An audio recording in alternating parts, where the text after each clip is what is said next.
At Integrity First for America, we are supporting a coalition of brave Charlottesville residents who filed suit against 24 neo-Nazis, white supremacists, and hate groups who orchestrated the violence at Charlottesville 4 years ago.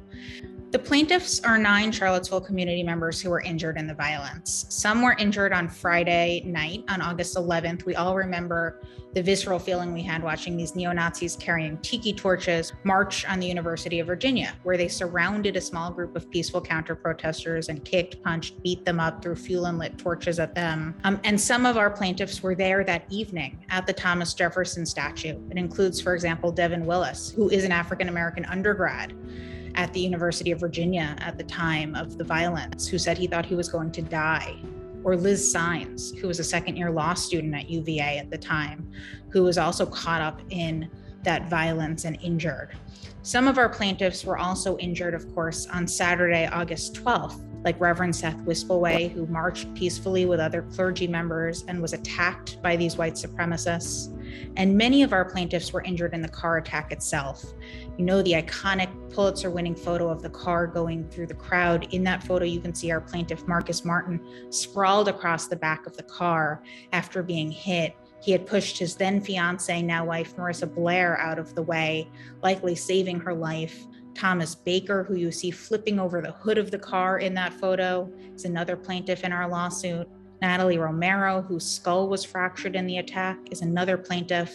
What the evidence in our case makes crystal clear is that this violence, the violence that took place over August 11th and 12th, 2017, was not an accident. It was not a clash, but rather it was planned in great detail on social media, and that these extremists descended on Charlottesville from around the country with a clear intent to violently attack people based on their race, their religion, and their willingness to defend the rights of others. And in these social media chats, we see very explicit discussion of how, for example, they plan to use, quote, free speech instruments to violently attack people, how they wanted to hit protesters with cars and then claim self-defense.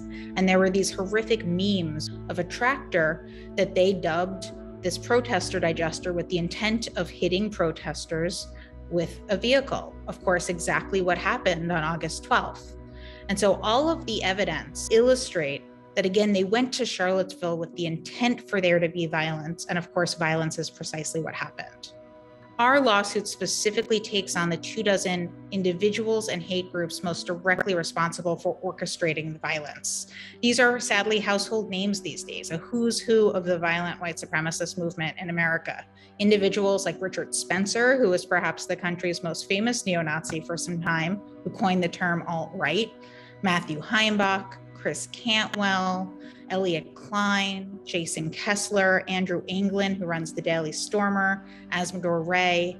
Our defendants also include a whole host of hate groups and organizations that helped plan and orchestrate the violence in Charlottesville. That includes Vanguard America, one of the largest white supremacist groups that was there. James Fields, who actually drove the car that killed Heather Heyer and injured so many of our plaintiffs, is also a defendant in our lawsuit and was in Charlottesville with Vanguard America. And we know that these defendants are, of course, responsible for what happened in Charlottesville 4 years ago, but also really are at the center of this broader violent movement with deep and disturbing ties to the cycle of extremism we've seen.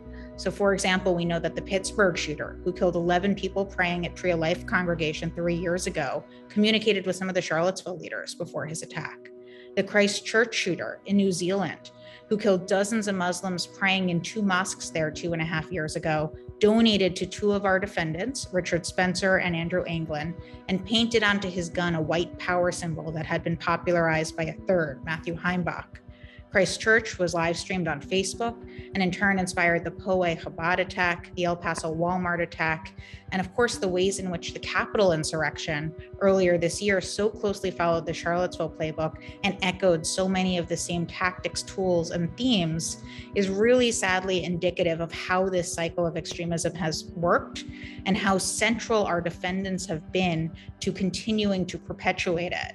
We are planning to ask the jury for large financial judgments against these defendants, multi-million-dollar judgments, which can effectively financially bankrupt and disrupt and dismantle these leaders and these organizations. And even before we get to trial, even before we potentially win these large financial judgments, we're already seeing the consequences.